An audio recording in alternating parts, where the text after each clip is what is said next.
Bonjour les amis. Est-ce que vous aimez lire? Moi j'aime lire. Dans ce petit magazine J'aime lire, il y a une histoire qui s'appelle Le rêve de Nikita. Aujourd'hui, je vais vous lire la première partie. Le rêve de Nikita est un vieux conte. Et ce conte était adapté par Marie Sellier et illustré par Annie-Claude Martin. Le rêve de Nikita a des différents personnages. Vous allez rencontrer le tsar. Tsar, c'est comme un roi. Nikita qui est le fils, le garçon d'un marchand. Un marchand, un homme, un monsieur qui vend des choses, un vendeur. Il vend des choses, les autres vont acheter. Et vous allez rencontrer aussi Lena la Belle. Et bien sûr, elle est belle. Ça fait, allons commencer avec le rêve de Nikita. Chapitre 1. Le secret de Nikita. Il était une fois un riche marchand. Ce marchand vivait dans le pays merveilleux où les chèvres font le pain avec leurs barbichettes. Il avait 3 fils, bons, honnêtes et courageux.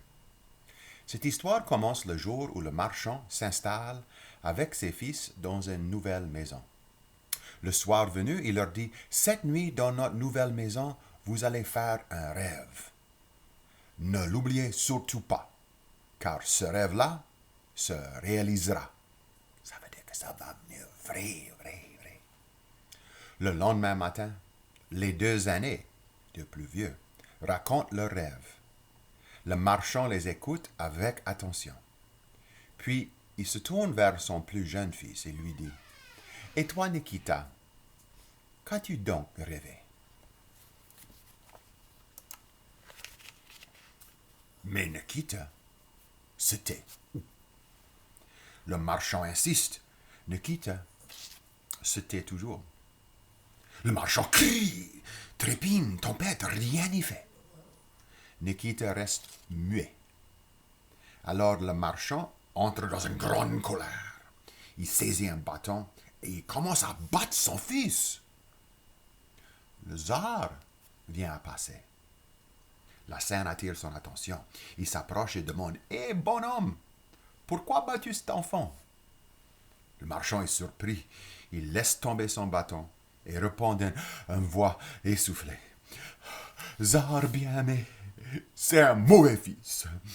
Il refuse de me raconter le rêve qu'il a fait la première nuit qu'il a passé dans notre nouvelle maison. »« Eh bien, vends-le-moi, dit le tsar.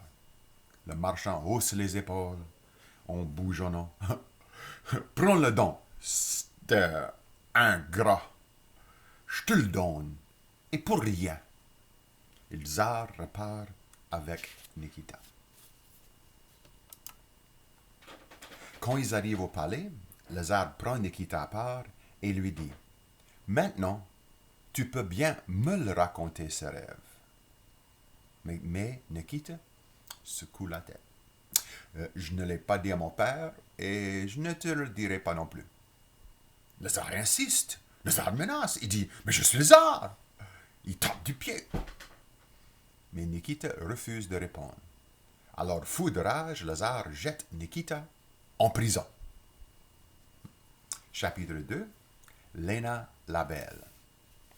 Une année passe. Le tsar est en âge de se marier. Il s'est mis en tête de épouser la princesse Lena la Belle. Lena la Belle habite loin, très loin, au-delà des forêts, des montagnes et des mers les plus lointaines de la terre. Elle a 6 sœurs qui lui ressemblent tant et tant, qu'il est impossible de les distinguer. Elles ont les mêmes yeux, la même voix, les mêmes cheveux d'or et bien entendu, elles sont toutes d'une grande beauté. Bien, des princes ont essayé d'épouser Lena la Belle, mais aucun n'a réussi. Le tsar confie son palais à sa sœur, la princesse Nastasia, et il se met en route. Et Nikita dans tout ça? Eh bien, Nikita est toujours en prison.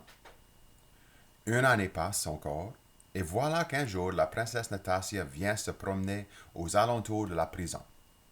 Nikita la voit passer et il crie.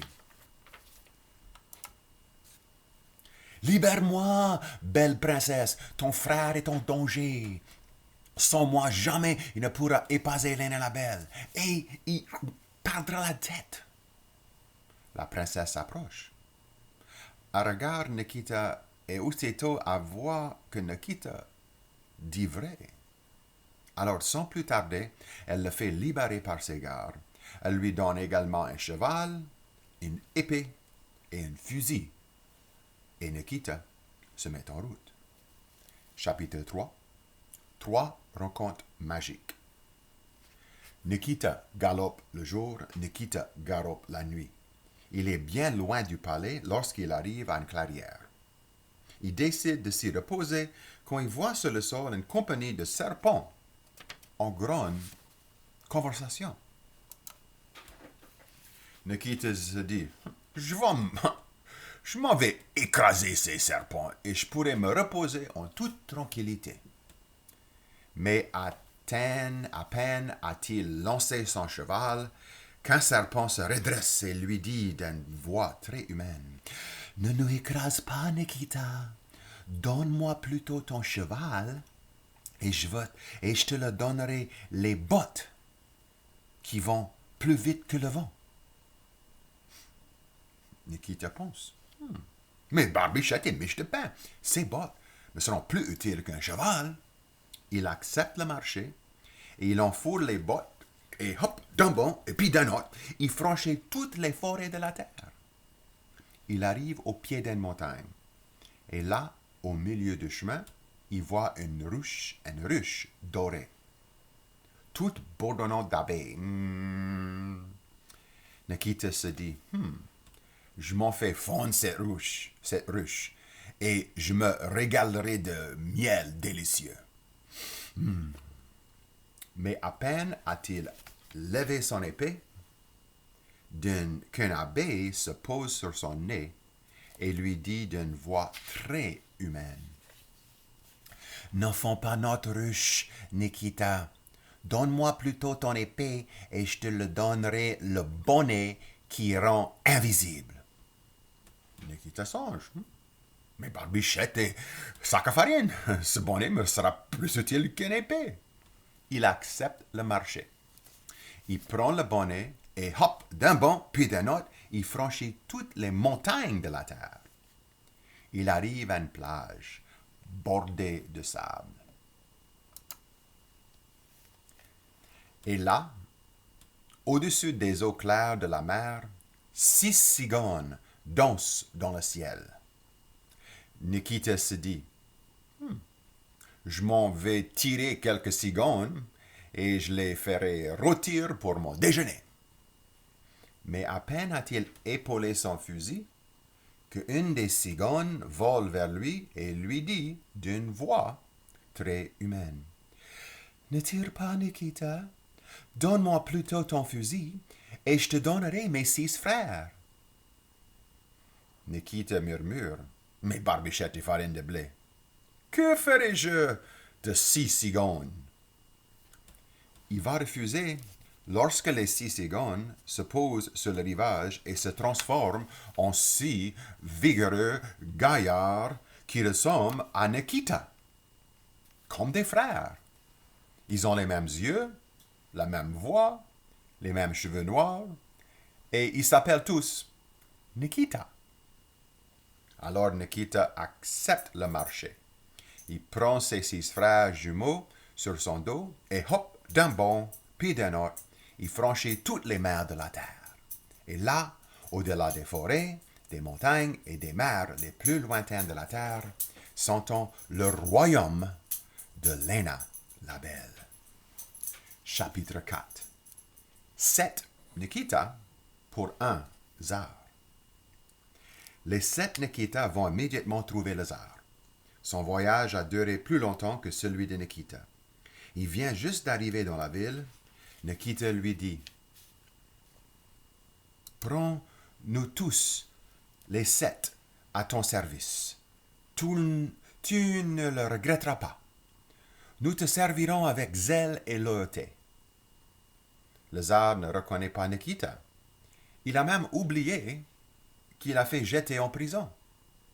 Il accepte son offre et s'en va revêtir ses plus beaux habits pour se présenter devant Lena la Belle. La princesse reçoit le tsar dans une pièce aussi grande qu'une cathédrale. Il est ébloui. Lena la Belle porte bien son nom. Elle est plus que belle. Le tsar s'avance et dit, « Je suis venu te demander de devenir ma femme. Veux-tu m'épouser ?» La princesse répond d'une voix claire, « Reviens demain et tu le sauras. » Mes sœurs seront à mes côtés. Tu sais combien elles me ressemblent. Si tu me reconnais entre toutes, je serai ta femme. Sinon, tu auras la tête coupée. Lorsque le tsar revient, Nikita voit tout de suite que quelque chose ne va pas. « Pourquoi es-tu si triste ?» lui demande-t-il. Et le tsar lui raconte tout. Nikita le réconforte. Demain est un autre jour. D'ici là, j'aurai bien trouvé une solution. Est-ce que vous croyez que Nikita allait trouver une solution? Est-ce que le tsar va se marier avec la princesse Lena la Belle? Ou est-ce que il va perdre sa tête? Ouais, on va finir l'histoire dans une autre petite vidéo. Pour le moment, je vous souhaite une bonne journée, bonne soirée. Soignez-vous, soignez les autres. Au revoir.